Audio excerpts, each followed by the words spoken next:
নাহিবা ফলের ভাগী,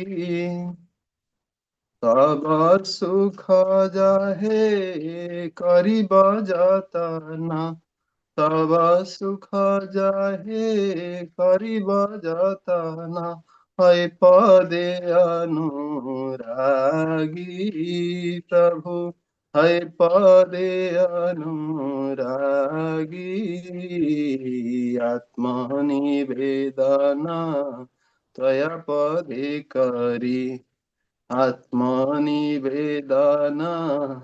ত্বয়া পদে করি, হইনু পরম সুখী, হইনু পরম সুখী। তোমার সেবায় দুঃখ হয়ে যাতা, তোমার সেবায় দুঃখ হয়ে যাতা, সেই তো পরম সুখ, সেই তো পরম সুখ। সেবা সুখ দুঃখ পরম সম্পদ, সেবা সুখ দুঃখ পরম সম্পদ, নাশয়ে অবিদ্যা দুঃখ, নাশয়ে অবিদ্যা দুঃখ। আত্মনিবেদনা ত্বয়া পদে করি, আত্মনিবেদনা ত্বয়া পদে করি, হইনু পরম সুখী, হইনু পরম সুখী। পূর্ব ইতিহাস ভুলিনু সকল, পূর্ব ইতিহাস ভুলিনু সকল, সেবা সুখ প্রেমানে, সেবা সুখ প্রেমানে। আমি তো তোমার, তুমি তো আমার, আমি তো তোমার, তুমি তো আমার, কি কাজ পরধনে প্রভু, কি কাজ পরধনে। আত্মনিবেদনা ত্বয়া পদে করি, আত্মনিবেদনা ত্বয়া পদে করি, হইনু পরম সুখী, হইনু পরম সুখী। ভকতি বিনোদ আনন্দে ডুবিয়া, ভকতি বিনোদ আনন্দে ডুবিয়া, তোমার সেবার তরে, তোমার সেবার তরে। তব চেষ্টা করে তব ইচ্ছা মত, সব চেষ্টা করে তব ইচ্ছা মত, থাকিয়া তোমার ঘরে প্রভু, থাকিয়া তোমার ঘরে। আত্মনিবেদনা ত্বয়া পদে করি, আত্মনিবেদনা ত্বয়া পদে করি, হইনু পরম সুখী, হইনু পরম সুখী।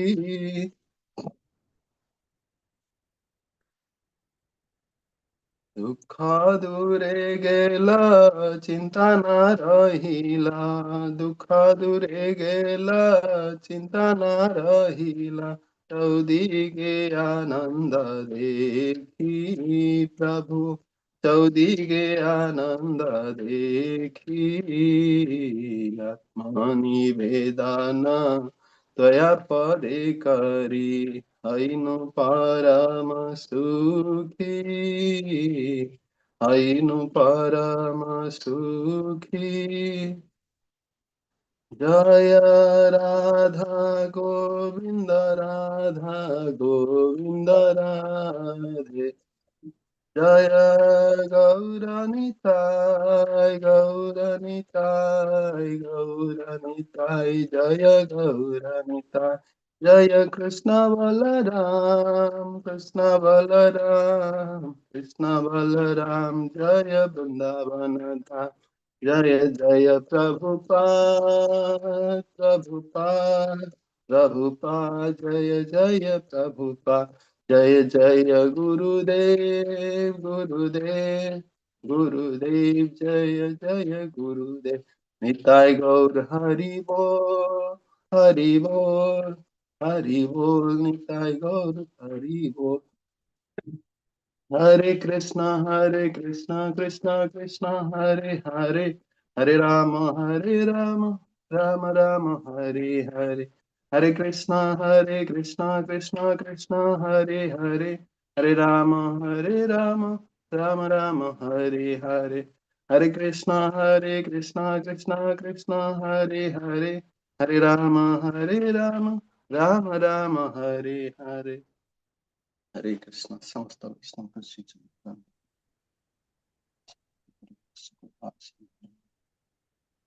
ईश्वर धन्यवाद प्रभु हरे कृष्ण हरे समस्त कृष्ण समस्त धन्यवाद आसुछि साउंड आसुछि आज्ञा प्रभु जी आज्ञा प्रभु तो मंगल चरण करवा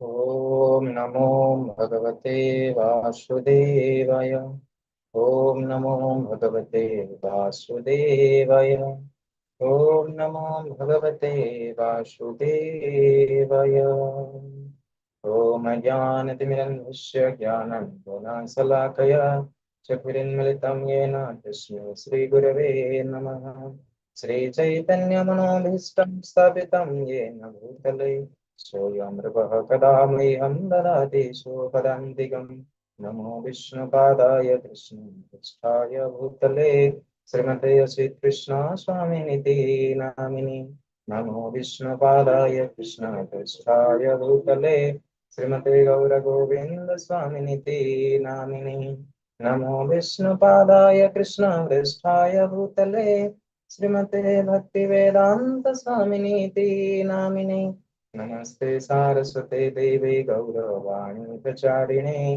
निर्विशेष शून्यवादी पश्चात्यदेशतारिणी वंशाकल्पतरुभ्यश्च कृपा सिन्धुभ्य एव च पतितानां पावनेभ्यो वैष्णवेभ्यो नमो नमो नमो महावदान्नाय कृष्ण प्रेम प्रदायते कृष्णाय कृष्ण चैतन्य नाम्ने गौरतिस्वे नमः वन्देऽहं श्रीगुरु श्रीयुतपदकमलं श्रीगुरुन् वैष्णवासं श्रीरूपं साग्रजातं सहगण रघुनाथं नित्यं दशाद्वैतं सावधूतं परिजनसहितं श्रीकृष्ण चैतन्यदेवं श्रीराधाकृष्णपादान् सहगण ललिता श्रीविशाखान्वितश्च हे कृष्ण करुणा सिन्धु दीनबन्धु जगत्पते गोपेश गोपिका कान्त राधा कान्त नमस्तुते तप्त काञ्चन गौराङ्गी राधे वृन्दावनेश्वरी वृषभानुसुते देवी प्रणमामि हरिप्रिये नमो नलिननेत्राय वेणुवद्य विनोदिने राधाधरसुधापानशालिने वनमालिने राधां रसेश्वरीं रम्या गोविन्दं महिनीं परा वृषभानुसुतां देवी नमामि श्रीहरिप्रियं महाभावस्वरूपं त्वा कृष्णप्रिया वरीयसि प्रेमभक्तिप्रदे देवी राधिके त्वां नमाम्यहम् वन्दे वृन्दावन गुरु कृष्ण कमललोचनं वल्लभी वल्लभं देवं राधालिङ्गीतविग्रहं नीलाचल निवासाय नित्याय परमात्मने बलभद्र सुभद्राभ्यां जगन्नाथाय नमः नारायणं नमस्कृत्यं नरं चैव नरोत्तमं देवीं सरस्वतीं व्यासं ततो जयमुदीरये नष्टप्रायेषु भद्रेषु नित्यं भागवत सेवया भगवतोत्तम श्लोके भक्तिर्भवति नैष्ठिके मूकं करोति वाचालं पङ्गुं लङ्घयते गिरि यत्कृपातमः वन्दे श्रीगुरुदिनतारिणे परमानन्दमाधव कृष्णाय वसुदेवाय हरये परमात्मने प्रणतः क्लेशनाशाय गोविन्दाय नमो नमः कृष्णाय वसुदेवाय देवकी नंदनाय च नन्दगोपकुमाराय गोविन्दाय नमो नमः सच्चिदानंद रूपाय विश्वोत्पत्तेः हेतवे तापत्रय विनाशाय श्रीकृष्णाय वयं नमः। एते कंसकला पुंस कृष्णस्तु भगवान् स्वयं इन्द्रारिवकुलं लोकं रयन्ति जुगे जुगे श्रीराम रामेति रामेति रमे रामे मनोरमे सहस्रनाम तत्तुल्यं राम नाम वरानने। जय श्री कृष्ण चैतन्य प्रभु नित्यानंद श्री अद्वैत गदाधर श्रीवासादि गौर भक्त वृंद। हरे कृष्णा कृष्णा कृष्णा हरे हरे हरे राम राम राम हरे हरे। हरे कृष्णा कृष्णा कृष्णा हरे हरे हरे राम राम राम हरे हरे। हरे कृष्णा कृष्णा हरे हरे हरे राम राम राम हरे हरे। हरे कृष्णा। तो समस्त को बहुत बहुत धन्यवाद। इस्कन मंगल तरफ आयोजित होथिबा एही 40 दिनिया सेकेंड लेवल क्लास रे समस्त को शुभेच्छा शुभकामना एवं शुभ अभिनंदन सहित आज हमें सप्तम दिन अर्थात चतुर्थ अध्याय को हमें आलोचना करवा। प्रसंग कौन ना दिव्य ज्ञान पूर्व मोर श्री आराध्य परम गुरुदेव श्री अश्वत कृष्ण गुरु महाराज का चरण कमल कोटि प्रणति निवेदन करी एवं मोर शिक्षा गुरु एवं आध्यात्मिक गुरु शिलता हुआ समस्त उपस्थित वैष्णव और वैष्णविक चरण रे कोटि प्रणति निवेदन करी आज सत्संग कार्यक्रम को शुभारंभ करने भगवान श्री परम पुरुष परम अवतार भगवान श्री कृष्ण चरण जुगल कृपा भिक्षा करी आज प्रसंग को आलोचना कर शक्ति प्रदान करवा।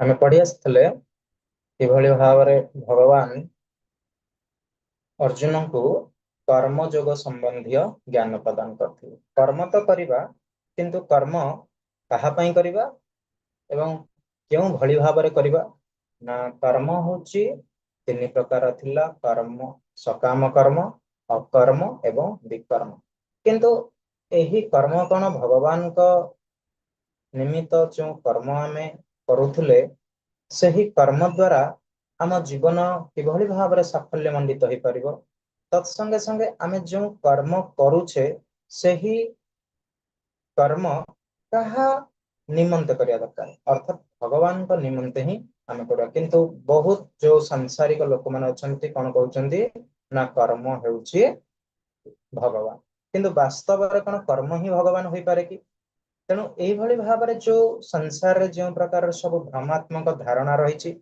से तो कर्म करवा किंतु कर्म द्वारा भगवान को तो पाइबा किंतु एहा पई हमको कौन दरकार ना एक दिव्य ज्ञान आवश्यक रही जो ज्ञान द्वारा आमे कहा सहित संबंधित हो पारिबा ना भगवान का सहित संबंधित हो पारिबा ताहा ही हेउछि कोन दिव्य ज्ञान योग।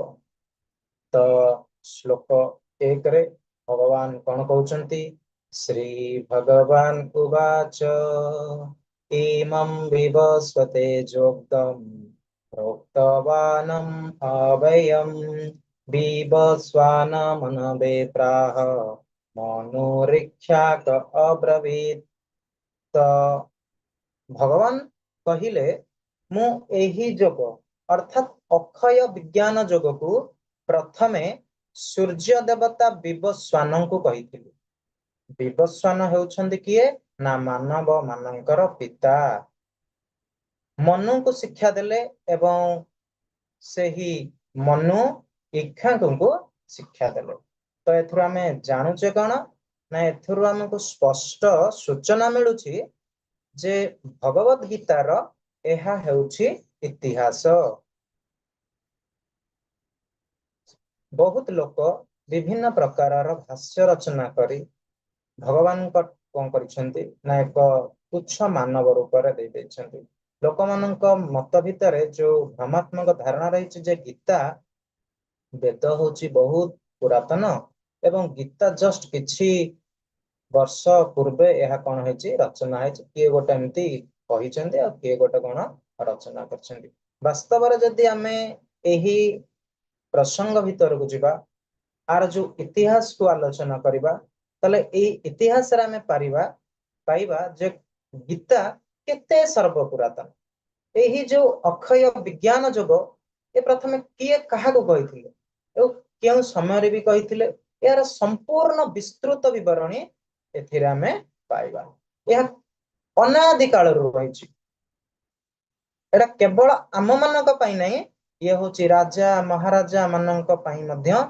ए गुडर बेहद रहस्य को मध्य जानिबार आवश्यकता रही विशेष कर ए जो जगतर अधिवासी मानकर पई ये होची करण हेची ना संरक्षण हेकी रहिछि जो माने आज शासन विभाग रे दायित्व रे रहिछंती जो माने मुख्य मुख्य व्यक्ति माने सेमानक भी जानिबा आवश्यक केवल जे साधु संत बाबाजी हेई गले सेमाने खाली गीता भागवत पढ़िबे ये भी मध्य भ्रमात्मक धारणा ये समस्त मानव जगतर कल्याण करिबा पई एही ज्ञान एही पुस्तक एही संदेश निहाती जरूरी जदि एही ज्ञान आ एही पुस्तक को न आधार करंती तबे समस्ते कौन हेबे ना भ्रमात्मक धारणा रे रहिबे एवं भ्रमपूर्ण जीवन जापन करिवे तेनु कर्म बंधन रे जो माने सब बांधी हे जाउछंती सेमाने भी मध्य कौन करि परिबे ना एही दिव्य ज्ञान जानिले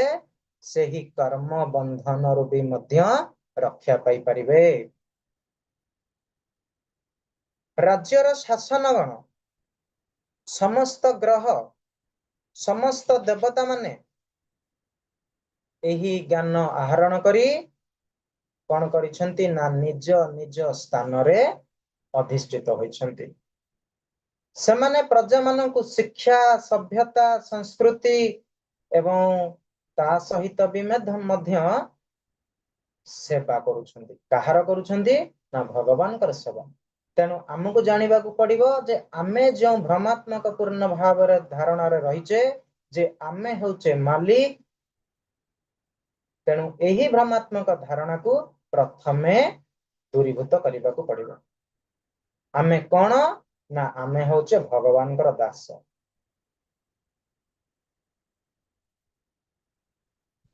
एही जो कृष्ण चेतना ये आसी कौन पे ना प्रचार प्रसार करबा समस्त जगतर मंगल साधन करबा तेणु एही भली भाव रे विभिन्न कल्प रहिछि मनंतर रहिछि जुग रहिछि समय भी रहिछि आमे जेंति किछि समय आमे जानुचे जे 12 वर्ष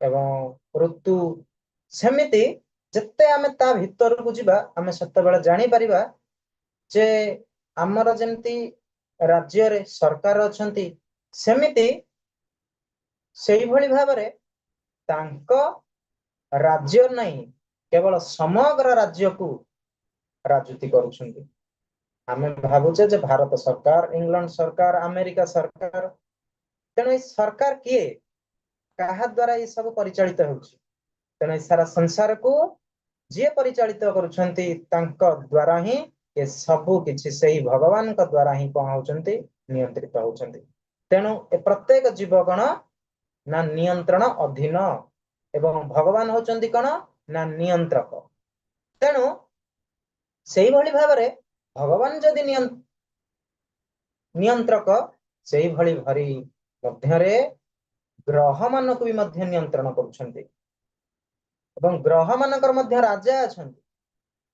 जेमिति मनुष्य मानकर राजा सेही भली ग्रह मानकर मध्य राजा अछंती एमिति भी समय अछि मिनिट अछि सेकंड अछि सेही भली भाव रे हमर जदि विस्तृत भाव रे आहुरी आगु को बढ़िबा जहा एई विज्ञानी मानक मध्य रे जहा संभव होई नहीं ताहा हमर वेद शास्त्र पुराण मान कोन करूछंती ना सब किछि हम पई एई भली भाव रे दिव्य ज्ञान प्रदान करिके जाइछंती ତାକୁ ଆମେ ଆହରଣ କରିବାର ଆବଶ୍ୟକତା ରହିଛି।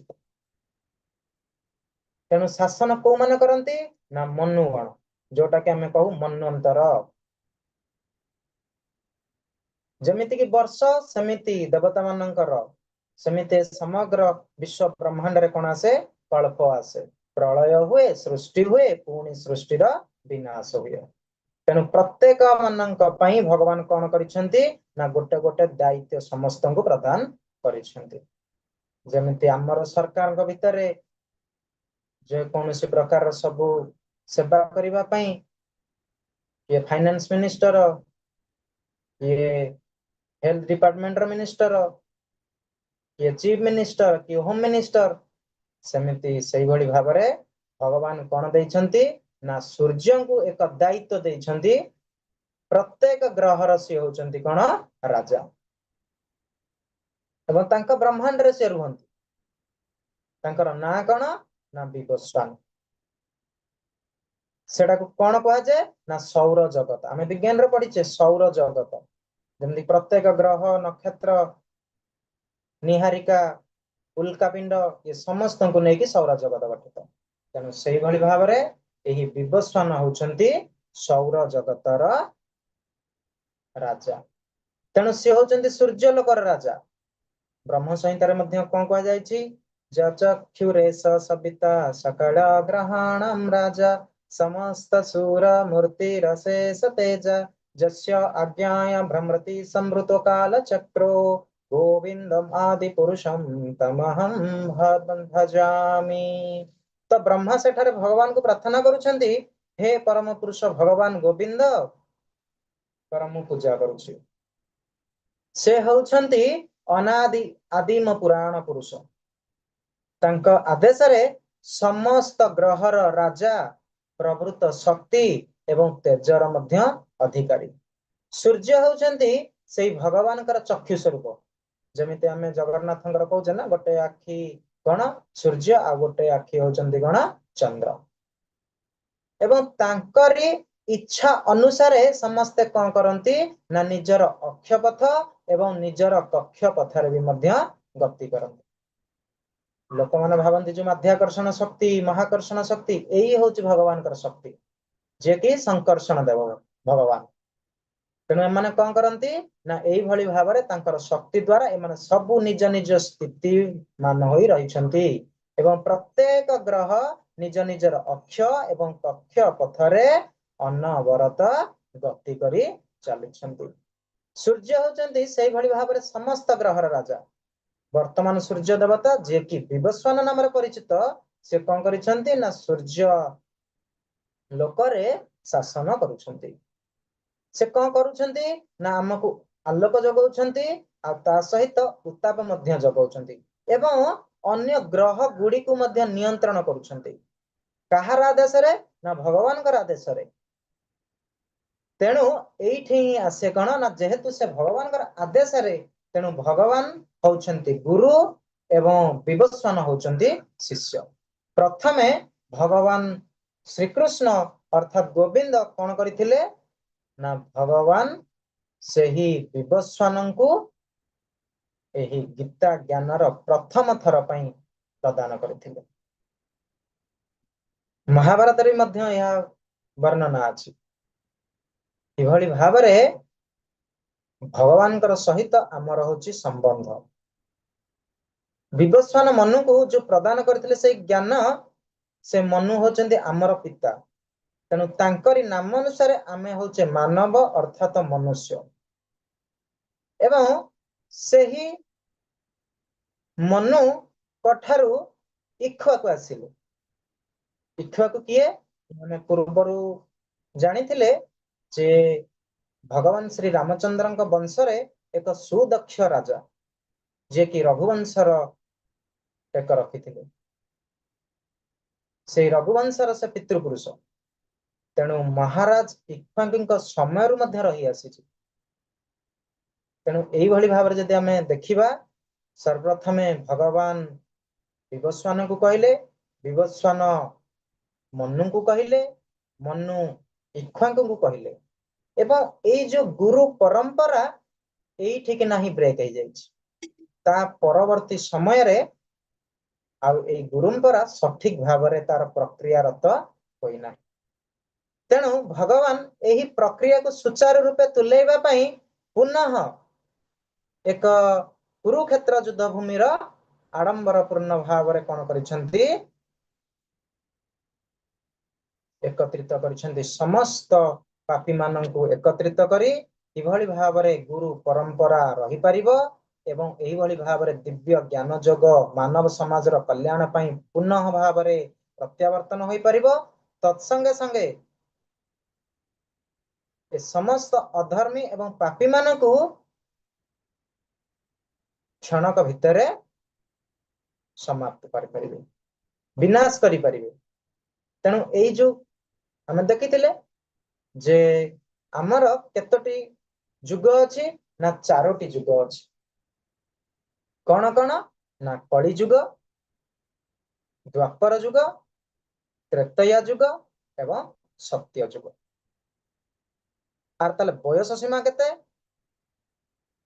କଳି ଯୁଗର ପରମାୟୁ କେତେ ନା କଳି ଯୁଗର ପରମାୟୁ ହଉଛି 4,32,000। ଆକୁ ଯଦି ଆମେ ତାର 2 ଗୁଣ କରିବା 8,64,000। ଯଦି କଳି ଯୁଗର 3 କରିବା 12,96,000। ଯଦି କଳି ଯୁଗର 4 ଗୁଣ କରିବା 17,64,000। ତ এইଭଳି ଭାବରେ 4,32,000,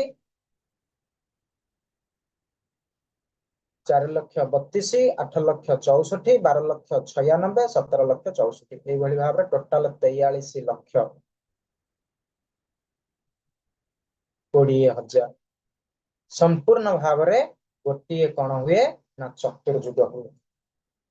এইଭଳି ଭାବରେ ଏହି ଚତୁର୍ଯୁଗ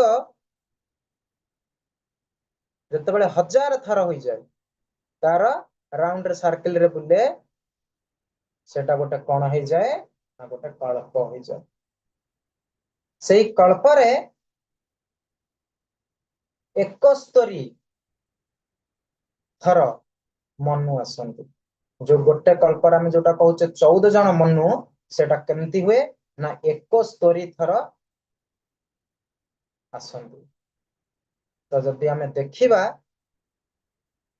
ମାନବ ସମାଜରେ ପ୍ରାୟ 2 ନିୟୁତ ବର୍ଷ ହେଲା ଏହି ଗୀତା କୁହା ହେଇସାରିଛି।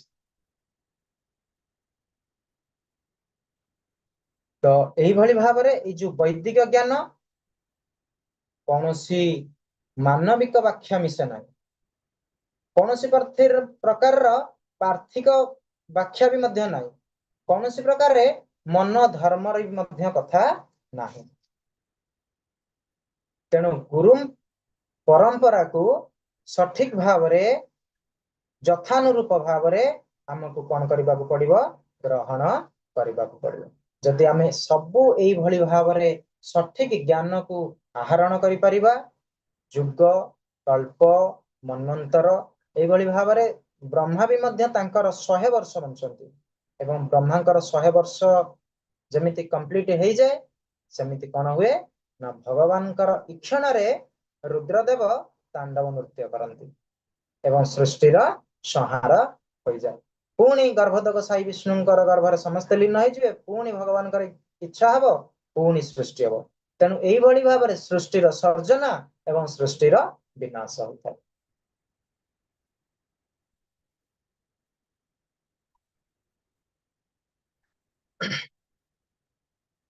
ତ 2 ନମ୍ବର ଶ୍ଲୋକ ନବା। एवं परम्परां प्राप्तं मीमराजश्रयो विदु सकालेन महता जोगो नष्ट परन्तप। तो भगवान एठी मध्य सही भली भाବରେ कौन कहिबे ना एही परि भाବରେ एही परम विज्ञान गुरु शिष्य परंपरा रु प्राय होइथिला। राजश्री गण याकु जानिथिले, किंतु कालक्रमे से परंपरा कौन होइछि ना विखंडित होई जाइछि। सेइथिपई मौलिक विज्ञान नष्ट ହେଲା ପରି ପ୍ରତୀତ ହୁଏ। ଏଠାରେ ଆମେ ଦେଖିବା ସ୍ପଷ୍ଟ ଭାବରେ ଭଗବତ ଗୀତା ରାଜଶ୍ରୀ ମାନଙ୍କ ପାଇଁ ଉଦ୍ଦିଷ୍ଟ।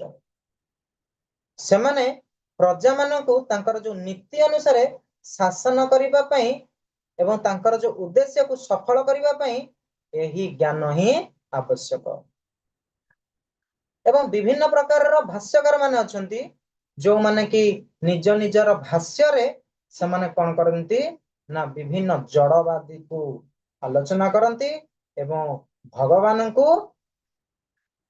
भगवान रूपर तुल्य न प्रदान करी एक तुच्छ मानव रूप रे परिगणित करंती। तेणु एठी ही आसे कोन ना असुर स्वभाव। केवल असुर जो भली भाव रे हम देखुचे हिरण्यकशिपु रावण कंस बड़ बड़ दांत थिवो बड़ बड़ सिंह थिवो नाय। जो माने वेद शास्त्र पुराण साधु संत को मानती नहीं सेई माने ही वास्तव रे असुर।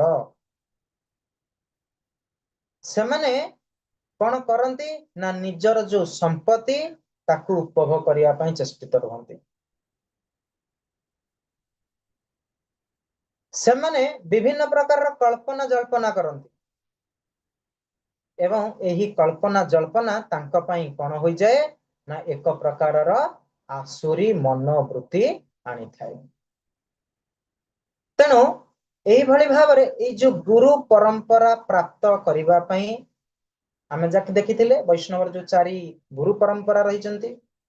तेणु सही गुरु पर एही भली भावरे आसीची कि भली भावरे भगवान का ठारू आरंभ करिकी श्रील प्रभुपाद एवं तांकर शिष्य एवं तांको शिष्य एही भली भावरे आम पाखरे आसीकी पहुंचीची। तेणु सीधा सड़क भावरे भगवान का ठारू जो ज्ञान आम पाखरे पहुंचीची आमे सेही ज्ञान को ही कौन करिबा ना आमे आलोचना करिबा बा सेही ज्ञान को आमे अन्य मानकू प्रदान करिबा। आ भितरे कौन सी प्रकार गोलिया मिसिया ये किछि आमे कौन करिबा नहीं अन्य प्रकार ज्ञान को प्रदान करिबा नहीं जहा मानव समाज ପାଇଁ कल्याण हो। आ जो माने जो अन्य भाष्यकार माने जो माने अछंती से माने कौन करंती ना निजर मन इच्छा मुताबक अन्य मान को आकर्षित करिबा ପାଇଁ एवं परम पुरुष भगवान को ठारू निजर पुरुषत्व को दूरीभूत करी एक तुच्छ मानव शरीर रूप रे तांको परिगणित करिसंती। तेणु भगवान एई भली भावरे गुरु परंपरा प्राप्त करिबा ପାଇଁ समस्तंकु आशीर्वाद प्रदान करिसंती। मानव समाज प्रति तांकर जो विराट आशीर्वाद रहिछि गीता माध्यम रे समस्ते आमे ताकू ग्रहण करिवार यथायोग्य समय आसी उपनीत होइछि।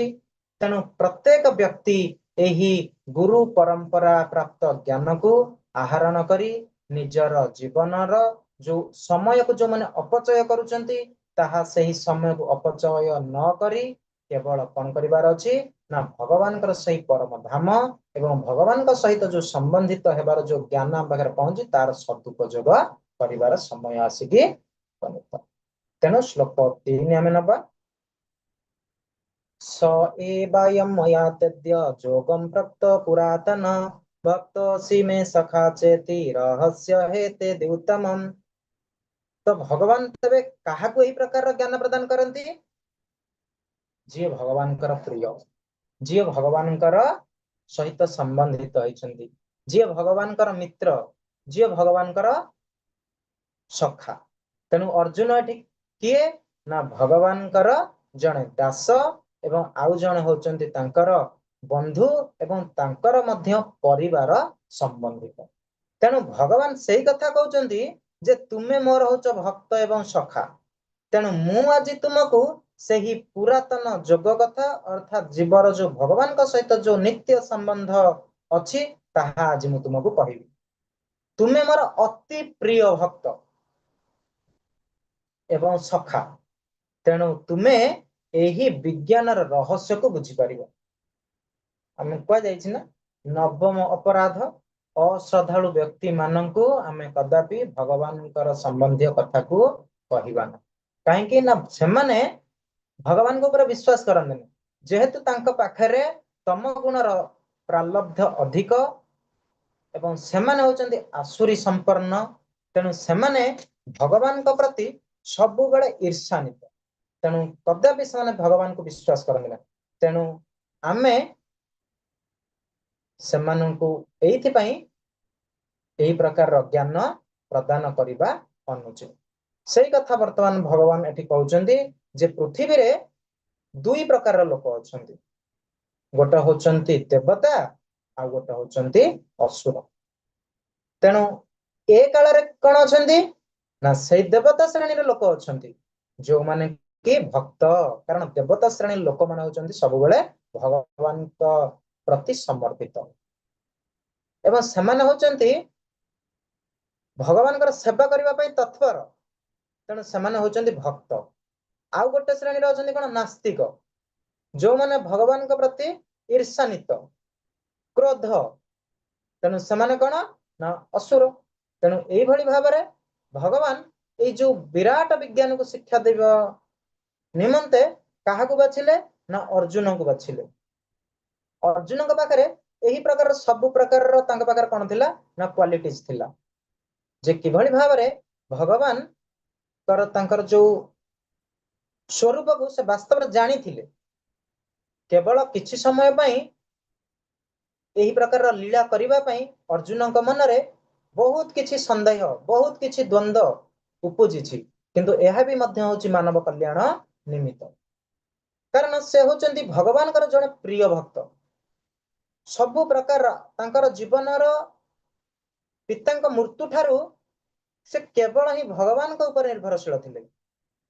ତେଣୁ ସେଇ ହଉଛନ୍ତି କଣ ବାସ୍ତବିକ ଭକ୍ତ, ଯୋଉମାନଙ୍କ ଭିତରେ ଭଗବାନଙ୍କ ପ୍ରତି ଅହେତୁକି ବିଶ୍ୱାସ, ଅହେତୁକି ସ୍ନେହ, ଅହେତୁକି ପ୍ରେମ ଏବଂ ଭଗବାନଙ୍କ ପାଇଁ ତାଙ୍କ ପାଖରେ କଣ ଥାଏ ନା ଏକ ପ୍ରକାର ବନ୍ଧନ ସୃଷ୍ଟି ହୋଇଥାଏ, ଯାହା ହଉଛି ଭକ୍ତ ଏବଂ ଭଗବାନଙ୍କ ମଧ୍ୟରେ ଯୋଉ ବନ୍ଧନ, ଏଇ ଯୋଉ ମାୟା ରୂପୀ ବନ୍ଧନ ସେ ଭକ୍ତ ମାନଙ୍କ ପାଖରେ ଦେଖାଯାଏ ନାହିଁ, କାରଣ ସେ ହଉଛନ୍ତି ଭଗବାନଙ୍କର ଜଣେ ପ୍ରିୟ ଭକ୍ତ। କିନ୍ତୁ ଯୋଉମାନେ ଅସୁର ସେମାନେ ଏଇ ପ୍ରକାର ରହସ୍ୟକୁ ବୁଝିପାରିବେ ନାହିଁ। ଭକ୍ତମାନେ ବିଭିନ୍ନ ପ୍ରକାର ଭାଷ୍ୟ ଦେଇଛନ୍ତି, ତେଣୁ ତାଙ୍କୁ ଆମକୁ ଗ୍ରହଣ କରିବାକୁ ପଡିବ। ଆଉ ଯୋଉମାନେ ସବୁ ନାସ୍ତିକ ଶ୍ରେଣୀର ଯୋଉମାନେ ସବୁ ଆଜିକାଲି ଆମେ ଦେଖିବା ଭଗବତ ଗୀତାର ପ୍ରାୟ 5000ରୁ 6000 ପ୍ରକାରର ଗୀତା ଭାଷ୍ୟ ଅଛି। ବିଭିନ୍ନ ପ୍ରକାରର କବି ସବୁ ଗୀତାର ଭାଷ୍ୟକୁ ଲେଖିଲେ, ଯାହାକୁ ଯାହା ମନ ଆସିଲା ତାହା ଲେଖିଲେ। ଭଗବାନ କଣ କହିଛନ୍ତି ଏ ମାନବ ସମାଜର କଲ୍ୟାଣ ପାଇଁ କଣ ଉପଯୋଗୀ ତାହା ନ ଦେଖି ନିଜ ନିଜ ମନକୁ ଯୋଉଟା ପାରିଲା। ବହୁତ ପ୍ରକାରର ଗୀତାରେ ସବୁ ଆମେ ଦେଖିବା କେବଳ ଭ୍ରମାତ୍ମକ ଅର୍ଥ। ଭଗବାନ କୋଉ ଅର୍ଥକୁ ଏଠି ପ୍ରତିପାଦନ କରିବାକୁ ଦଉଛନ୍ତି ସେମାନେ ତାର ଅର୍ଥ ନ ବୁଝି ନିଜ ନିଜ ମନକୁ ଜ୍ଞାନ ଲଗେଇକି ସେମାନେ କଣ କଲେଣି ତାର ଅର୍ଥର ଅର୍ଥାନ୍ତର କଲେଣି। ତେଣୁ ଏହି ଗୀତା ବି ମଧ୍ୟ ଆମ ପାଇଁ କଣ ହେଇଯାଏ ଅଦରକାରୀ ହେଇଯାଏ। ବାସ୍ତବରେ ଯୋଉଟା ଆଜ ଇଟ୍ ଇଜ, ଯୋଉଟା ଭଗବାନ ଅର୍ଜୁନଙ୍କୁ ଯେଉଁ ପ୍ରକାରର ଯେଉଁ ଭଳି ଭାବରେ ଗୀତା ଜ୍ଞାନ ପ୍ରଦାନ କରିଛନ୍ତି ସେହି ଗୀତା ଜ୍ଞାନ ଆମ ମାନଙ୍କ ପାଇଁ ହିଁ କଣ କରିବ ନା ଆମ ଜୀବନକୁ ସଚରିତ୍ର କରିବ ଏବଂ ତାହା ମାଧ୍ୟମରେ ଆମର ଜୀବନ ବି ମନ କଣ ହବ ସାଫଲ୍ୟ ମଣ୍ଡିତ ହବ। ଆଉ ସମସ୍ତ ଜଗତର କଲ୍ୟାଣର ପ୍ରତ୍ୟେକ ପ୍ରାଣୀ ମାନେ କଣ ହେବେ ନା ଉପକୃତ ହେବେ। ତାପରେ ଏଇଠିକିନା ବର୍ତ୍ତମାନ ଅର୍ଜୁନ କଣ ପଚାରିବେ ଦେଖିବା। अपरं भवतो जन्म परं जन्म विवस्वत कथमेतद्जानीयां त्वमादौ प्रोक्तवानिति। अर्जुन कहले ଭଲ କଥା ଆପଣ କହିଲେ। ଆପଣ କହିଲେ ଯେ ସୂର୍ଯ୍ୟ ଭଗବାନଙ୍କୁ ଆପଣ ଗୀତା ଜ୍ଞାନ ଦେଇଛନ୍ତି, ତା ତ ସମ୍ଭବ ହେଇପାରିବନି। ଦେଖନ୍ତୁ ପ୍ରଥମେ ମୁଁ କଣ କହିଲି ଯେ ବହୁତ ବଡ ଭକ୍ତ ଥିଲେ ଅର୍ଜୁନ, କିନ୍ତୁ ଏଠି ଅର୍ଜୁନ ତ ଭଗବାନଙ୍କ ପ୍ରତି ବହୁତ ବିଶ୍ୱାସ ଥିଲା, କିନ୍ତୁ ତାଙ୍କର ଏଠି କଣ ଆସିଲା ନା ସନ୍ଦେହ ଆସିଲା ପୁଣି ଭଗବାନଙ୍କ ପ୍ରତି। କାହିଁକି ନା ମାନବ କଲ୍ୟାଣ ଯେତେବେଳେ ଦ୍ୱନ୍ଦ୍ୱ ଆସିବ ଆପଣ ଦେଖିବେ ଯେ ସେତେବେଳେ କଣ ଆସିବ ନା ମାନବର କଲ୍ୟାଣ ହଉ ନା ଜୀବର କଲ୍ୟାଣ ହଉ ନା ନିଜର କଲ୍ୟାଣ ହଉ। ତେଣୁ ଏଇଠି ଅର୍ଜୁନ ସେଇ କଥା ତାଙ୍କର ପ୍ରଶ୍ନକୁ ଦୋହରାଇଲେ, ଭଗବାନଙ୍କୁ ପଚାରୁଛନ୍ତି ଆପଣ ଆଉ ମୁଁ ଏଟା ତ ହଉଛି ଆମେ ତ କିଛି ବୟସ, ଆପଣ ମୋ ଠାରୁ କିଛି ବର୍ଷ ବଡ, 2ରୁ 4 ବର୍ଷ ମାତ୍ର ବଡ ହେବେ, ଆମର ତ ସମବୟସ୍କ।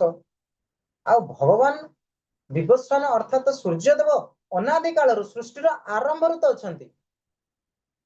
ଆପଣ ପ୍ରଥମେ ଯୋଗ ବିଜ୍ଞାନ କିଭଳି ଭାବରେ ତାଙ୍କୁ ଶିକ୍ଷା ଦେଲେ କାଇଁ ମୁଁ ତ ଏଇଟା ଜାଣିପାରୁନି। ତେଣୁ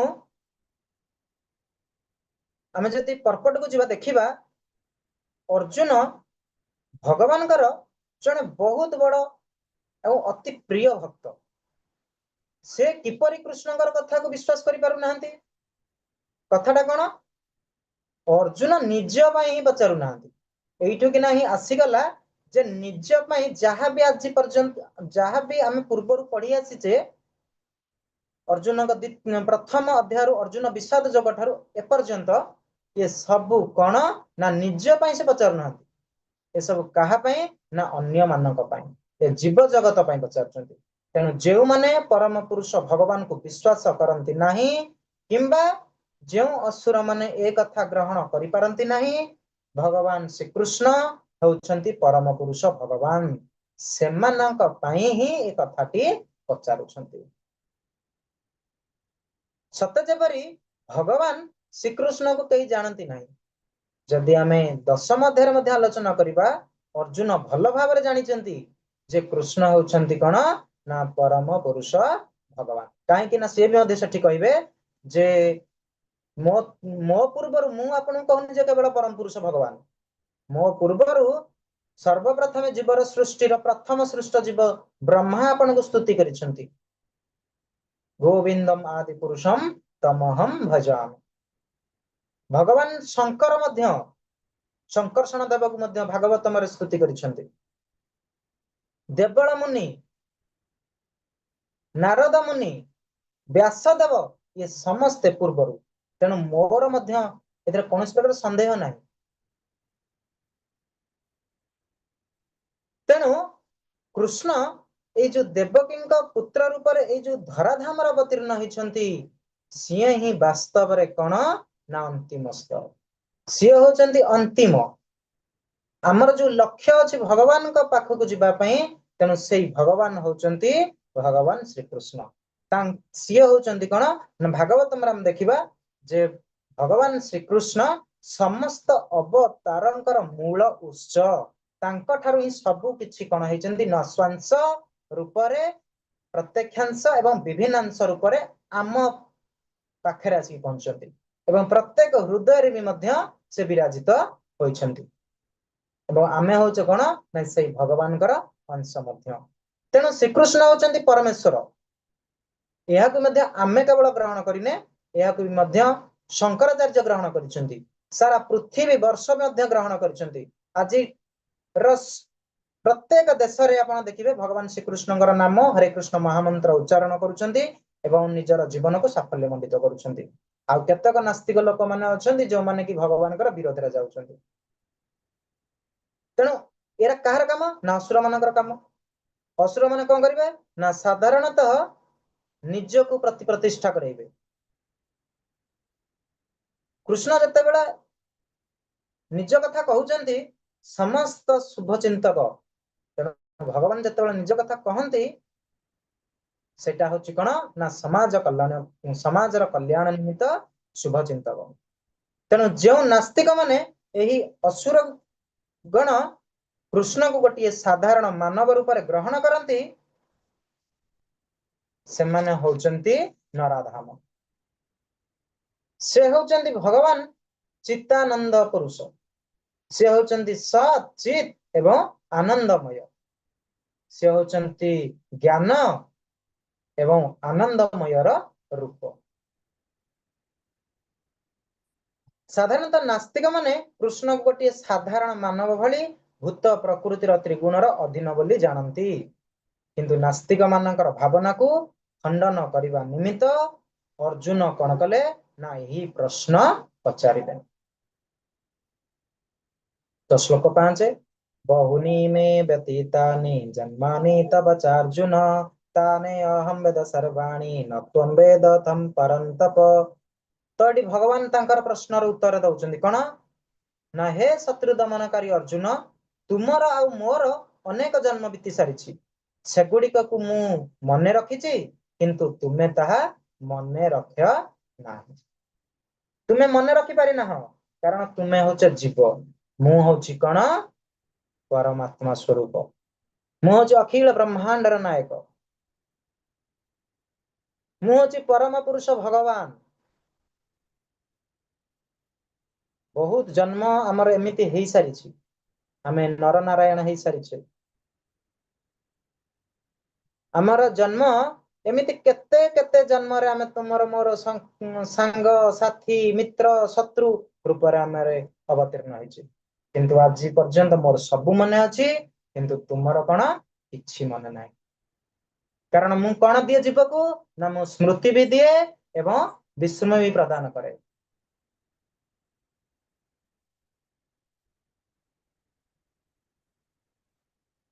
ତେଣୁ ମୁଁ ବହୁତ ରୂପରେ ଅବତାର ନେଇ ସାରିଛି, କେତେବେଳେ ରାମ ରୂପରେ ତ କେତେବେଳେ ନୃସିଂହ ରୂପରେ, କେତେବେଳେ ବରାହ ରୂପରେ, କେତେବେଳେ ପରଶୁରାମ ରୂପରେ ତ କେତେବେଳେ ହୟଗ୍ରୀବ ରୂପରେ, କେତେବେଳେ ହଂସ ରୂପରେ, କେତେବେଳେ କପିଳ ମୁନି ରୂପରେ।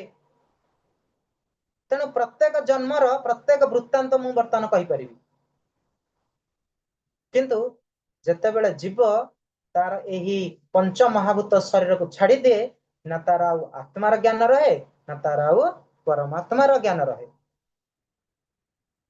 କେବଳ ଭଗବାନ ହିଁ କଣ କରନ୍ତି ନା ତାର ବର୍ତ୍ତମାନ, ତାର ଅତୀତ ଏବଂ ତାର ଭବିଷ୍ୟତକୁ ମଧ୍ୟ ଜାଣିପାରନ୍ତି। ତେଣୁ ସୂର୍ଯ୍ୟ ଦେବତା ଏଇ ଯୋଉ ବିବସ୍ୱାନକୁ ଯୋଉ ଗୀତା ବାଣୀ ଶିକ୍ଷା ଦେଇଥିଲେ, ଏହା ହଉଛି ଲକ୍ଷ ଲକ୍ଷ ବର୍ଷର ପୂର୍ବର। ତେଣୁ ଭଗବାନ ଅର୍ଜୁନଙ୍କ ମଧ୍ୟରେ ଯୋଉ ପାର୍ଥକ୍ୟ, ଭଗବାନ ସେ ସବୁ ଘଟଣାକୁ କଣ କରିଛନ୍ତି ମନେ ରଖିଛନ୍ତି। ତଥାପି ସେଇ ତାଙ୍କର ଯୋଉ ପୂର୍ବ ଜନ୍ମ କଥା କିଛି ଝଲକ ପ୍ରଦାନ କରିଛନ୍ତି, କିନ୍ତୁ ତାହାକୁ ବି ମଧ୍ୟ କଣ କରିଛନ୍ତି ନା ଅର୍ଜୁନ ବୁଝିପାରି ନାହାନ୍ତି, କାରଣ ତାଙ୍କର ହିଁ ବିସ୍ମୃତି ହେଇସାରିଛି। ଜୀବ ପ୍ରତ୍ୟେକ ସମୟରେ ଯେତେବେଳେ ମାୟାର ବଶୀଭୂତ ହୋଇଯାଏ, ସେ ସବୁ କଣ କରେ ନା ଭୂତ ପ୍ରକୃତିର ସଂସ୍ପର୍ଶରେ ଆସିଲେ ହିଁ ସେ ନିଜକୁ ଭୁଲିଯାଏ, ଆଉ ଭଗବାନକୁ ଭୁଲିଯାଏ, ତାର ପୂର୍ବ ଅତୀତକୁ ସେ ସବୁ କିଛି ଭୁଲିଯାଏ। ତେଣୁ ତାପରେ ଆମେ ଦେଖିବା କଣ ଭଗବାନ କହୁଛନ୍ତି।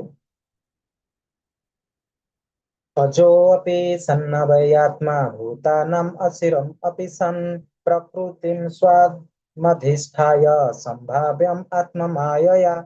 ଯଦି ମୁଁ ଅଜ, ମୋର ଦିବ୍ୟ ଶରୀର କଦାପି କ୍ଷୟ ହୁଏ ନାହିଁ। ଭଗବାନ ତା ପୂର୍ବରୁ କଣ କହିଲେ? ଜୀବର ଶରୀର କୋଉଥିରେ ଗଠିତ ନା ପଞ୍ଚ ମହାଭୂତ ଦ୍ଵାରା, କିନ୍ତୁ ମୋ ଶରୀର କଣ ଚିନ୍ମୟ ଦିବ୍ୟ, କୌଣସି ଭୂତ ପ୍ରକୃତିର ସଂସ୍ପର୍ଶରେ ତିଆରି ନାହିଁ, ନା କୌଣସି ମୋ ଶରୀରଟା କିଭଳି ଭାବରେ କଦାପି ମଧ୍ୟ କ୍ଷୟ ହୁଏ ନାହିଁ।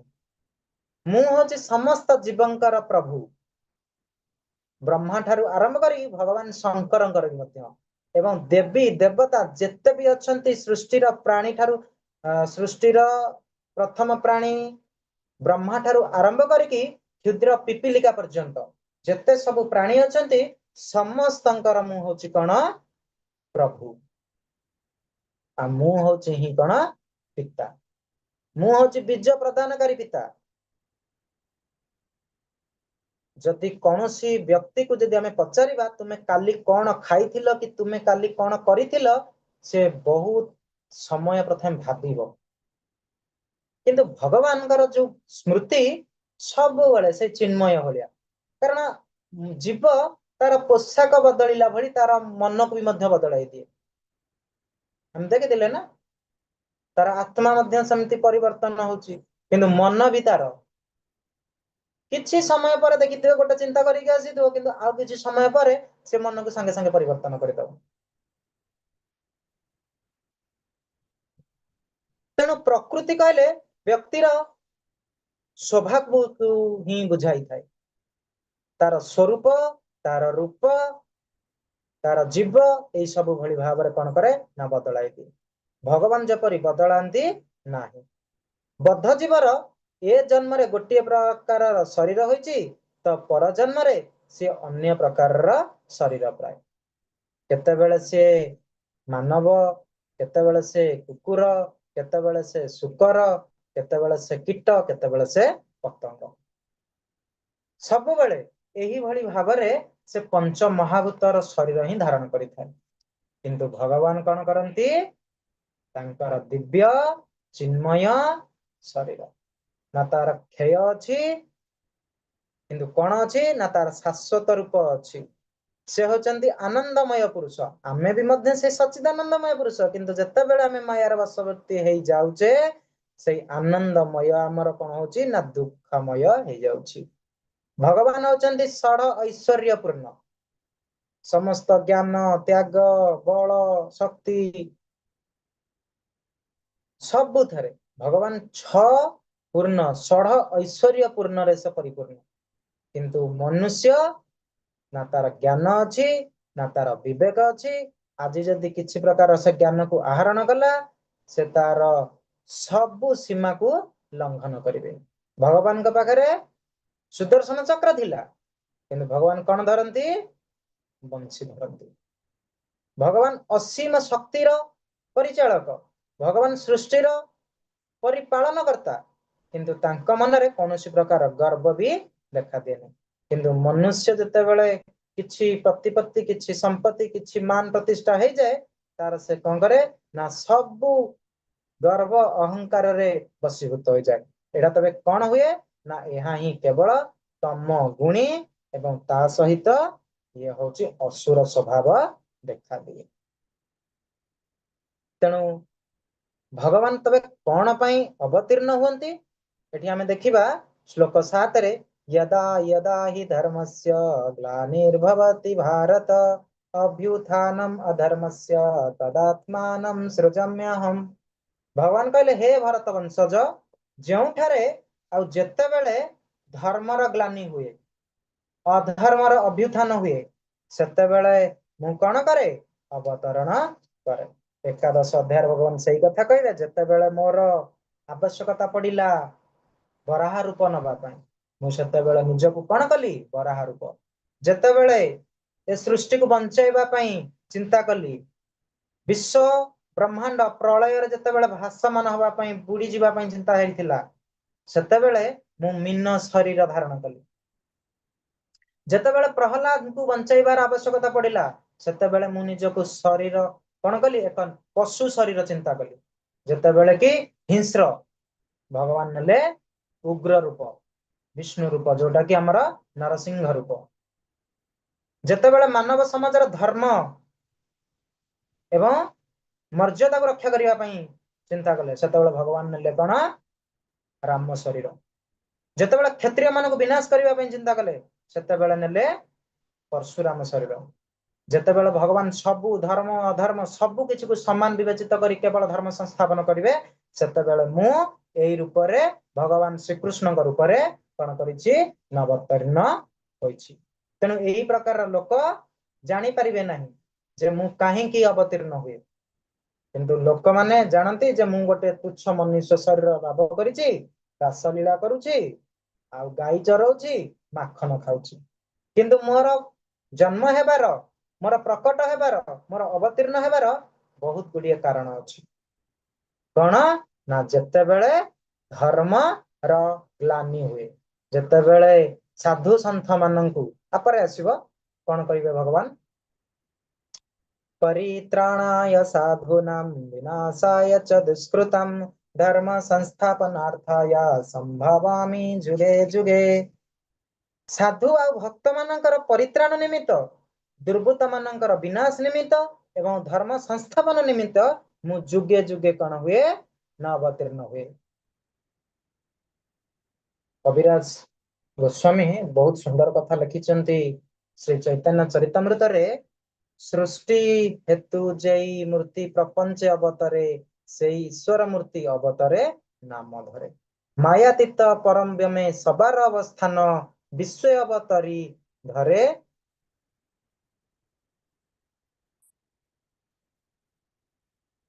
ଅବତାର ନାମ। ତ ଭଗବାନଙ୍କର ବିଭିନ୍ନ ପ୍ରକାରର ଅବତାର ରହିଛି। ଯେମିତିକି କହୁଥିଲି 6 ପ୍ରକାରର ଅବତାର, କିନ୍ତୁ ଭଗବାନଙ୍କର ଅସଂଖ୍ୟ ଅବତାର। ସେଇ ଭିତରୁ ପ୍ରଥମେ ହଉଛି ପୁରୁଷ ଅବତାର, ଯୋଉ କାରଣୋଦକ ସାଇ ବିଷ୍ଣୁ, ଗର୍ଭୋଦକ ସାଇ ବିଷ୍ଣୁ ଏବଂ କ୍ଷୀରୋଦକ ସାଇ ବିଷ୍ଣୁ। ଭଗବାନଙ୍କର ଗୁଣ ଅବତାର ବ୍ରହ୍ମା ବିଷ୍ଣୁ ମହେଶ୍ୱର। ତେଣୁ ଯେତେବେଳେ ଆମେ ଦେଖିବା ଏହି ପ୍ରକାରର ପୁରୁଷ ଅବତାର, ଗୁଣ ଅବତାର, ଲୀଳା ଅବତାର ଏବଂ ସତ୍ୟାବେଶ ଅବତାର ଏବଂ ମନ୍ୱନ୍ତର ଅବତାର ଏବଂ ଯୁଗ ଅବତାର ବି ମଧ୍ୟ ଅଛି ଭଗବାନଙ୍କର। ପ୍ରତ୍ୟେକ ଯୁଗରେ ଭଗବାନ କଣ କରନ୍ତି? ନା ଅବତୀର୍ଣ୍ଣ ହୁଅନ୍ତି। केतेबेले रावण को मारिबा पई तो केतेबेले कंस को मारिबा पई केतेबेले हिरण्यकश्यप को मारिबा पई जो माने एही वेद शास्त्र मानती नहीं जो माने ब्राह्मण विरोधी जो माने साधु संत माननकु निंदा करती एवं जो माने साधु संत माननकु हैरान हरकत करती सेमानंक पई सेमानकु विनाश करिबा पई धर्म संस्थापन करिबा पई मु कोन करे ना प्रत्येक जुगरे अवतीर्ण होइथाय।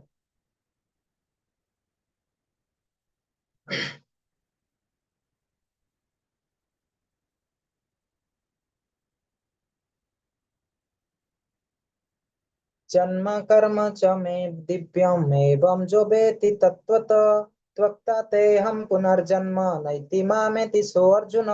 हे अर्जुन जे मोर जन्म अर्थात आविर्भाव कर्मर विशुद्ध भाव को जाने से शरीर त्याग कला परे ए भौतिक जगत रे आउ जन्म निये नहीं से मोर दिव्य शाश्वत धाम को प्राप्त हुए। तो भगवान जे तांकर दिव्य धाम रो लही आसी अर्थात भगवान जो अवतार कथा बर्तमान आम आलोचना कले जो 6 प्रकार अवतार तेणु भगवान क्योंठु आसी ना तांकर से दिव्य धाम अछि से दिव्य धामर नाम कौन आम 15 अध्याय में पढ़ा किभली भाव में गोलोक वृंदावन धाम भगवान कहे वैकुंठ धाम जो कौन सी प्रकार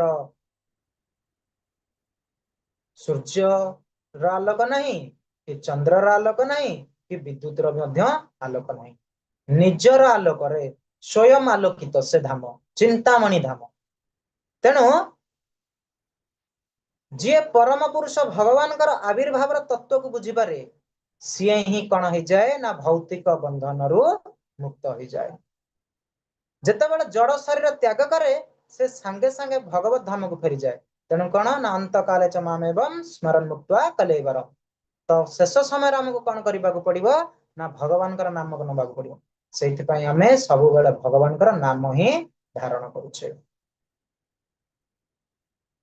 भाव में भगवान मुक्ति अच्छी जो भगवान जो मुक्ति आम प्रदान कर जो 5 प्रकार मुक्ति से 5 प्रकार मुक्ति रे भगवान आमको कौन करे ना तांकर धाम को नहीं जाती सालोक्य साजुज्य सामीप्य षष्ठी एवं सारूप्य भगवान निज भली रूप देवे भगवान निजर निकट को नहीं जिबे भगवान निज स्वरूप प्रदान करिवे निजर जो षड ऐश्वर्य पूर्ण अच्छी ताकू भी मध्य प्रदान करिवे भगवान भितर ब्रह्म रे जो लीन हेबा पई जो माने हमर साजुज्य मुक्ति जो माने चाहंती जो माने जोगी माने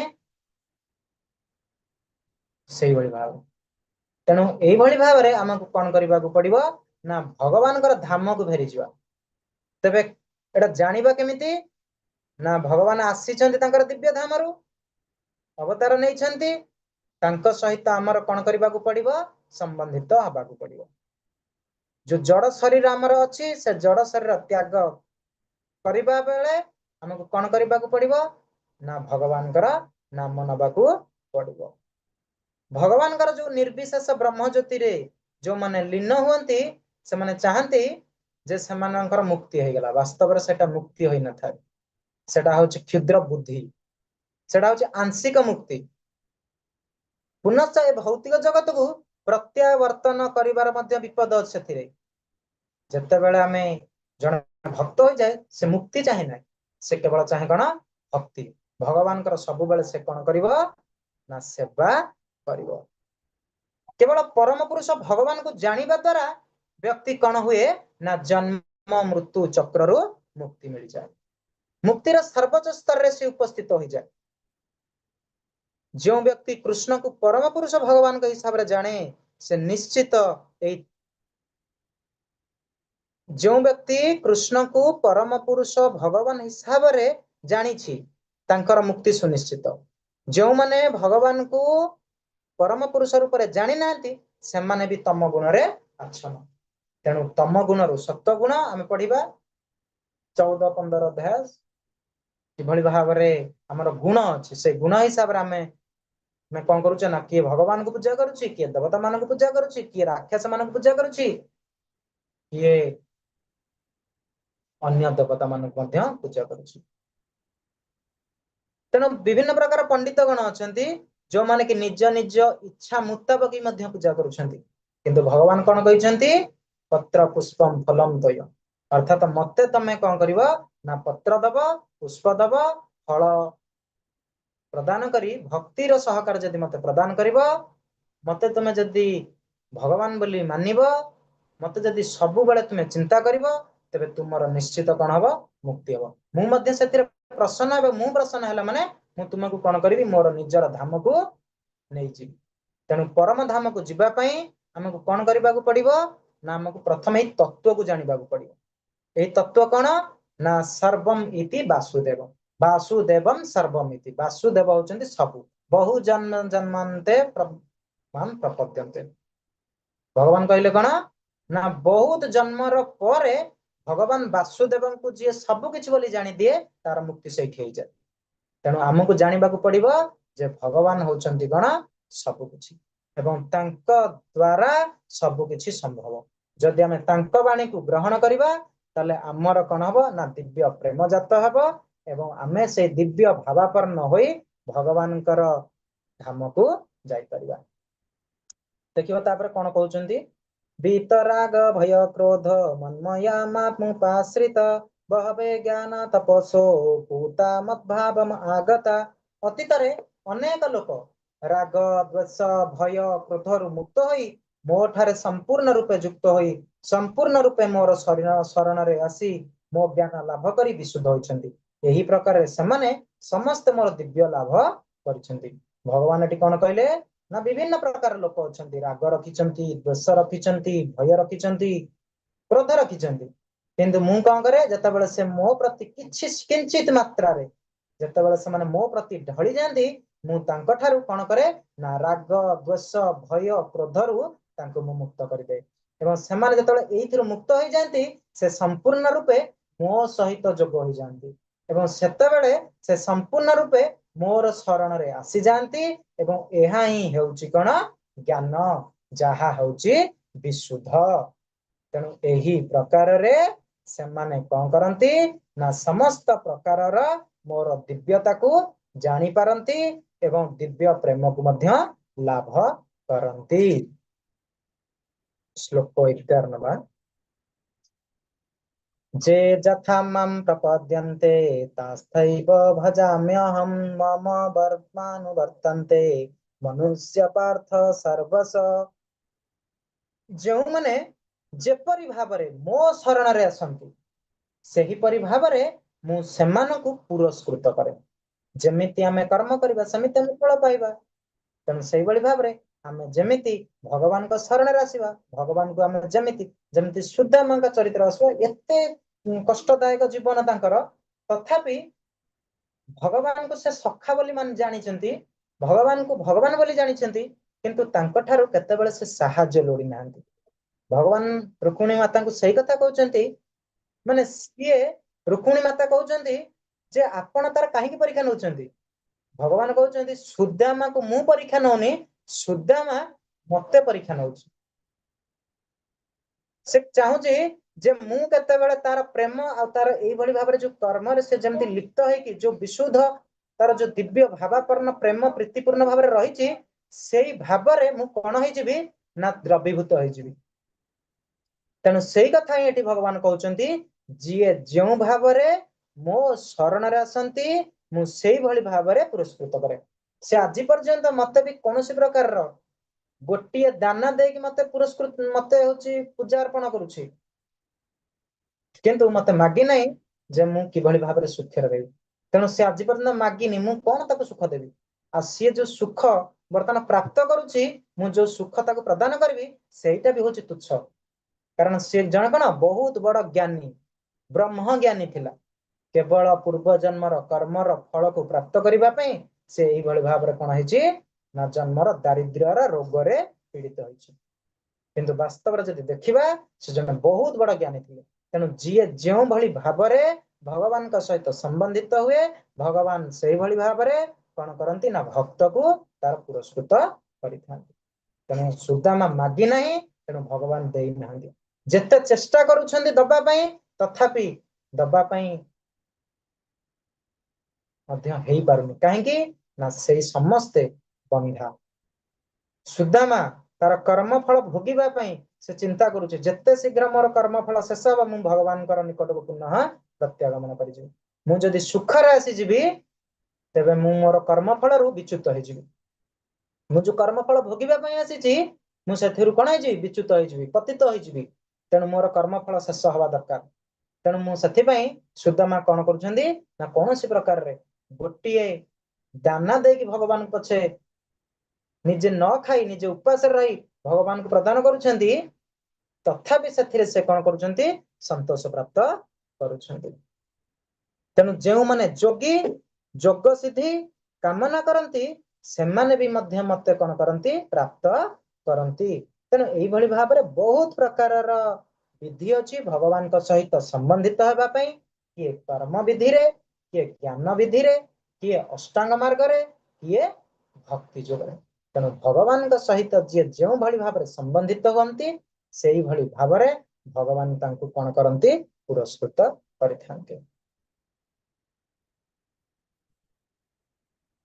श्लोक 12 नवा कांक्षयतम कर्मणाम सिद्धि जगन्त इह देवता क्षिप्रम हि मानुषे लोके सिद्धिर्भवति कर्मजा ए जगत रे लोक माने करूथिया कर्म रे सिद्धि लाभ निमित्त इच्छा करंती सेथि पई सेमाने देवता मान को पूजा करंती केतरा टाइम हैला ठीक अछि आ गोटे श्लोकटा नै जिबा तापर आइबा ए जगत रे लोक माने करूथिया कर्म रे सिद्धि लाभ निमित्त इच्छा करंती सेथि पई सेमाने देवता मान को पूजा करंती अवश्य लोक माने जगत रे खूब शीघ्र सेमानकर कर्मर फल पाई जाନ୍ତି लोक माने चिंता करंती केवल खाली तांकर कामना केमति पूर्ण हबो आज जदि मोर एटा पूर्ण हो जो मु काली एठी मां मंगलांग पाखरे बळी देबी काली सेटा मो पुओ पई जाचिबी मो पुओर बाहागर हे गेले एटा देबी मो पुओर सेटा हेले मु एया जाचिबी तेनु खाली हमर कामना एवं तार पूर्ति करिबा पई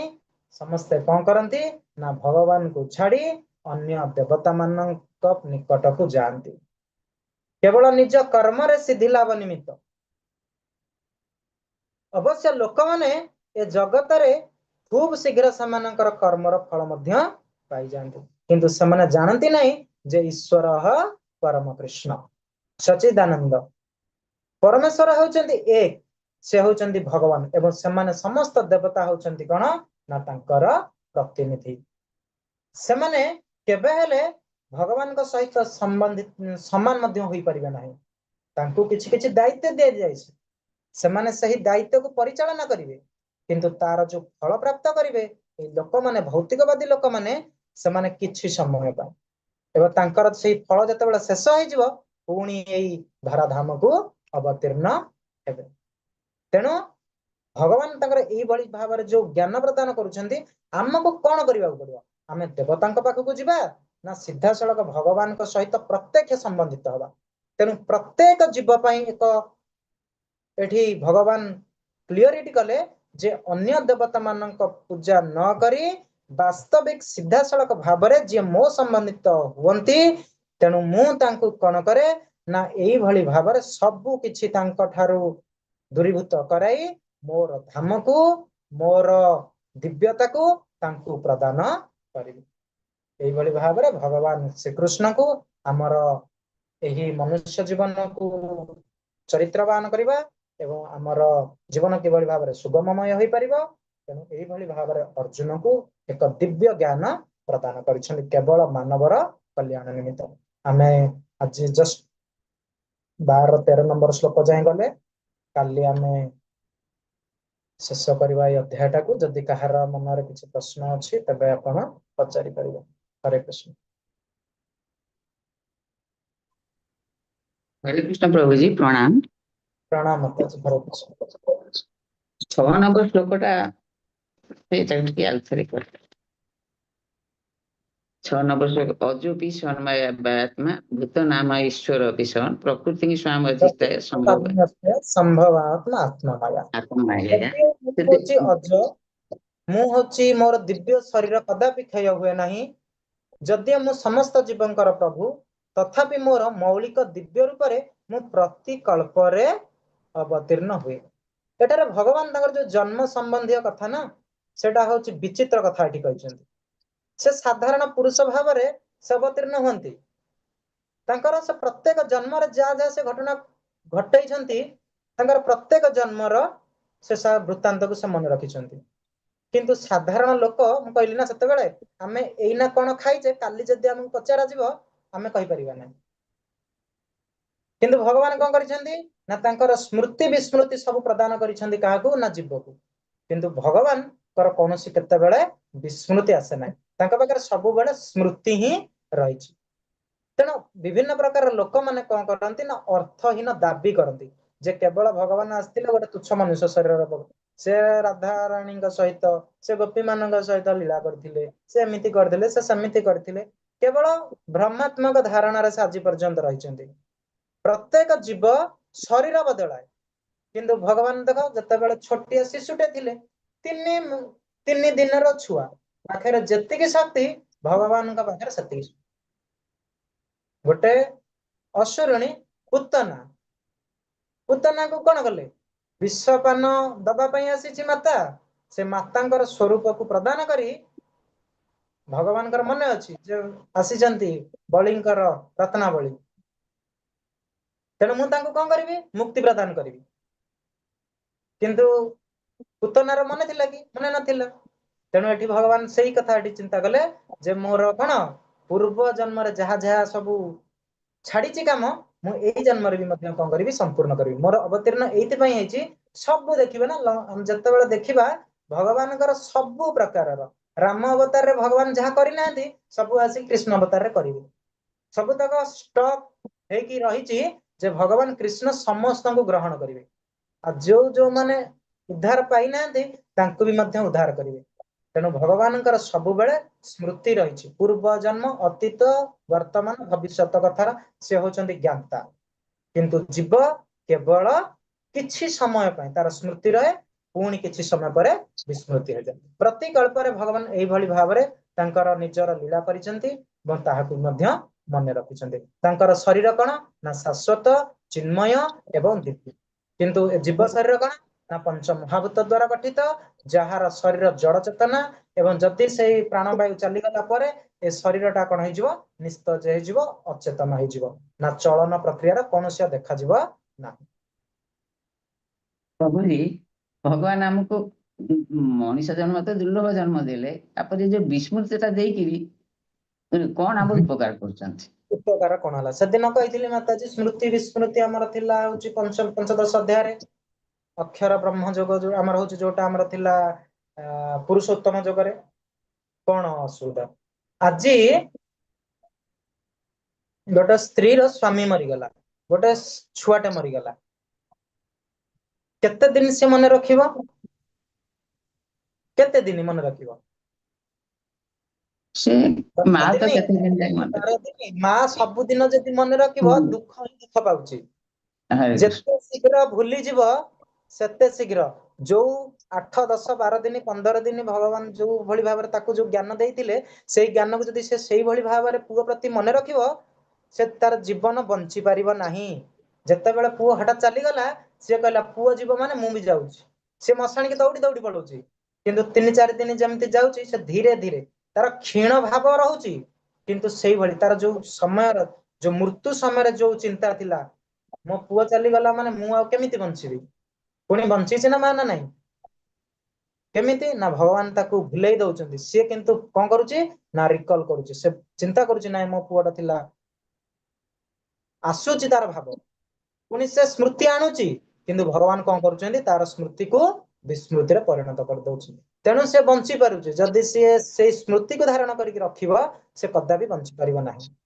ତେଣୁ ପ୍ରତ୍ୟେକ ସମୟରେ ମନୁଷ୍ୟ ପାଇଁ ସ୍ମୃତି ବି ଦରକାର, ଆଉ ବିସ୍ମୃତି ଦରକାର।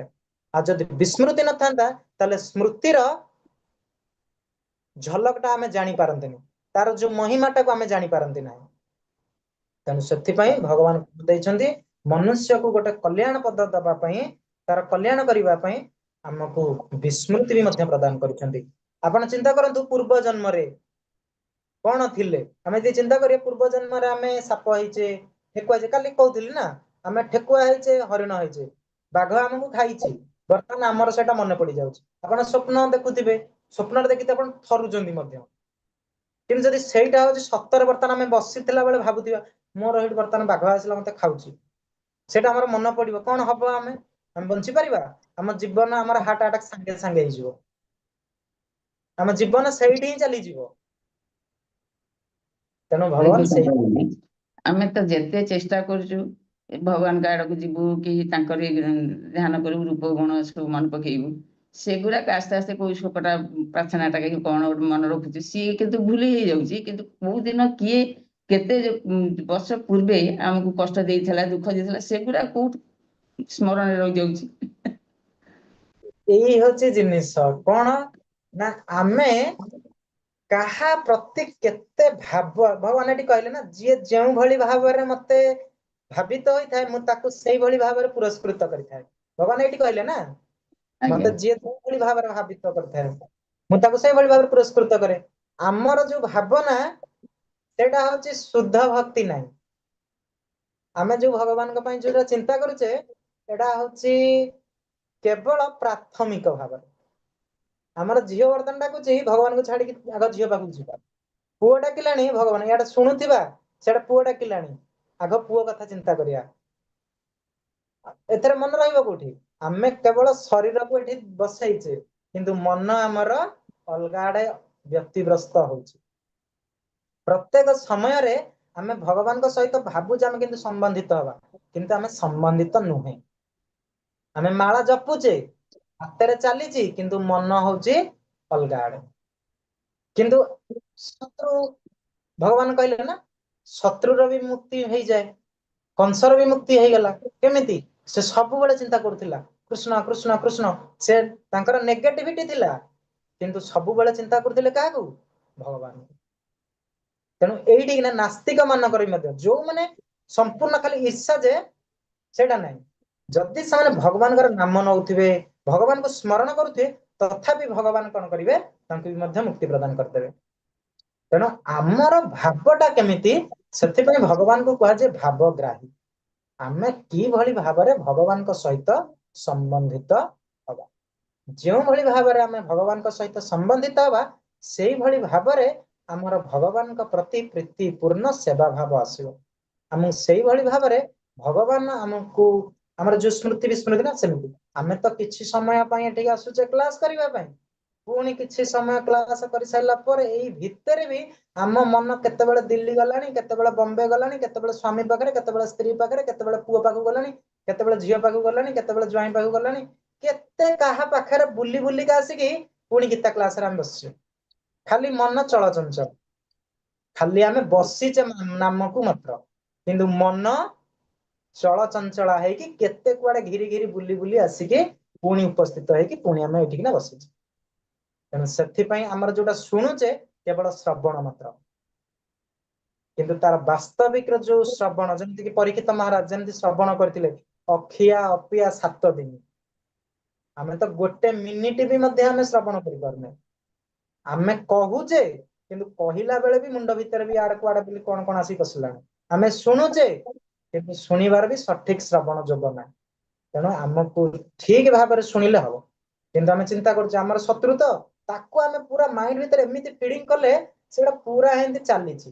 ସବୁବେଳେ ତା କଥା ଚିନ୍ତା କଲେ, ଆମେ ଖାଇଲା ବେଳେ ତା କଥା ଚିନ୍ତା କଲେ, ଶୋଇଲା ବେଳେ ତା କଥା ଚିନ୍ତା କଲେ, ବସିଲା ବେଳେ ତା କଥା ଚିନ୍ତା କଲେ, ତାର କେମିତି ଅନିଷ୍ଟ କରିବା, ସିଏ କେମିତି ମତେ କାହିଁକି ଏମିତି କହିଲା, କାହିଁକି ମତେ ସେମିତି କହିଲା, ମୁଁ ଯଦି ତାକୁ ଏମିତି କହିଥାନ୍ତି ସିଏ କାହିଁକି ସେମିତି ନ ହେଇଥାନ୍ତା, ଆମେ ଖାଲି ତାରି କଥାରେ ଚିନ୍ତା କଲେ। ତେଣୁ ସେଥିପାଇଁ ଆମ ମନଟା ତା ପ୍ରତି ଯେତିକି ଭଲ ଭାବରେ ଯାଇଛି, ଭଗବାନଙ୍କ ପାଇଁ ଆମକୁ ସେତିକି ଯାଇନାହିଁ।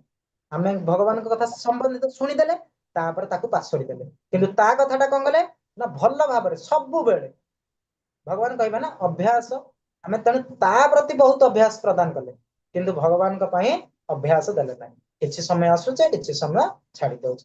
ସେଥିପାଇଁ ଯେମିତି ଲହରୀ ତରଙ୍ଗମାଳା, ଆମ ମନ ଭିତରେ ସେମିତି ତରଙ୍ଗମାଳା, ଭଗବାନଙ୍କର ଆସୁଛି ଛବି, ପୁଣି ଚାଲି ଯାଉଛି, କେତେବେଳେ ଦେଖା ଦଉଛି, କେତେବେଳେ ଦେଖା ଦଉନି, କେତେବେଳେ ଶୁଣୁଛେ, କେତେବେଳେ ଅଧା କଥା ଶୁଣୁଛେ, ଅଧା କଥା ଭୁଲି ଯାଉଛେ। ଏଇଭଳି ଜ୍ଞାନ ରହୁଛି, ଆଉ ସେଥିପାଇଁ ଆମର ଏଇ ସବୁ ସ୍ଥିତି। ହରେ କୃଷ୍ଣ ପ୍ରଭୁଜୀ, ବୁଝିପାରିଲେ ନା ହରେ ତେଣୁ? କୃଷ୍ଣ, ହରେ କୃଷ୍ଣ। ସେ ଭଗବାନ କୃପା କଲେ ଯାଇ ସେଟା ହବ। ଆମେ ତ ଯେତେ ଚେଷ୍ଟା କରୁଛୁ ସେ ତ ମାୟା ଦ୍ଵାରା ମନକୁ ନେଇ ଯାଉଛନ୍ତି ଆଉ। ଭଗବାନ କୃପା ଦେଇଛନ୍ତି ବୋଲି ଆମେ ଏଠିକି ଆସି ବସିଛେ। ଯଦି ଭଗବାନ କୃପା ଦେଇ ନଥାନ୍ତେ ସାରା ସଂସାର ଲୋକ ବର୍ତ୍ତମାନ ଏଠି ଆସି ବସିଛନ୍ତି। ଆମେ 18 ରୁ 20 ଜଣ ବସିଛେ କାହିଁକି? ଭଗବାନ ଆମ ଉପରେ ହାତ ରଖିଛନ୍ତି, କୃପା ଦେଇଛନ୍ତି, ତାଙ୍କର ଅନୁଗ୍ରହ ଅଛି। ସେଥିପାଇଁ ଆସିକି ଆମେ ଶୁଣିବା ପାଇଁ ଚିନ୍ତା କରୁଛେ, ଶୁଣୁଛେ କିନ୍ତୁ ଭୁଲି ଯାଉଛି। ଭାବରେ ଶୁଣି ପାରୁନେ। ଆମର ବା ମନକୁ ଆମେ ମନକୁ ସ୍ଥିର କରିପାରି ନାହିଁ। ଆମେ କେବଳ ଭୌତିକ ଚିନ୍ତାରେ ବହୁତ ଲାଳାୟିତ। ସବୁବେଳେ ଆମର ମନ ହଉଛି ଭୌତିକତାରେ, ଆମର ଆଧ୍ୟାତ୍ମିକରେ କେବଳ ଜୋର ଜବରଦସ୍ତି ଆମେ ମନ ମାଡିକି ଆମେ ଦଉଛେ। ଆମର ସେଟା ହଉଛି ଯୋଉମାନେ ସାଧୁ ସନ୍ଥ ପୁରା ସମ୍ପୂର୍ଣ୍ଣ ଭାବରେ ସେମାନେ କେମିତି ଦେଇ ଦଉଛନ୍ତି। ଆମେ ବହୁତ ଆସକ୍ତି, ଆମର ଆସକ୍ତି ଦେହ ପ୍ରତି, ପୁଅ ପ୍ରତି, ଝିଅ ପ୍ରତି, ଏ ସଂସାର ପ୍ରତି, ଆମର ସମ୍ପତ୍ତି ପ୍ରତି। ଆପଣ ଦେଖୁନାହାନ୍ତି ମୁଁ କହିବି ମୋ ସମ୍ପତ୍ତି ମୁଁ ସବୁ ଭଗବାନଙ୍କୁ ଦେଇଦେଲି, କାହିଁକିନା ଦେଇପାରିବେ ଆମେ କହିପାରିବା ନାଇଁ ନାଇଁ ମୋ ପୁଅ ପାଇଁ ମୁଁ ରଖିବି ଆଗ ନା, ଆଉ ପୁଅ ପାଇଁ ରଖିକି ମୁଁ ତାପରେ ଭଗବାନଙ୍କୁ ଦେବି। ଅଛନ୍ତି ଲୋକ ଅଛନ୍ତି ଆଗ ସବୁ କିଛି ଘରର ଦ୍ୱାର ସବୁ କିଛି ପିଲା ଛୁଆ ଛାଡିକି ସବୁ ଭଗବାନଙ୍କ ପାଇଁ। ତେଣୁ କିଏ କେଉଁ ଭଳି ଭାବ, ଯିଏ ଯେଉଁ ଭଳି ଭାବରେ ରଖିବେ ଭଗବାନ ସେଇଭଳି ଭାବରେ ପୁରସ୍କୃତ କରିବେ। ଆଜି ଟିକେ ଆମେ ସ୍ଲୋ ଗଲେ କାଲି ପୁଣି ଯିବା ଅଧିକ। ଏଇଟା ପ୍ରଥମ ଦିନ। ହେଇଗଲାଣି। ହରେ କୃଷ୍ଣ ହରେ କୃଷ୍ଣ। ଆଉ କାହାର କିଛି ପ୍ରଶ୍ନ ଅଛି କି? ତ ତେବେ ଆମେ ନହେଲେ ଏତିକିରେ ରଖିବା। ଠିକ ଅଛି ପ୍ରଭୁ।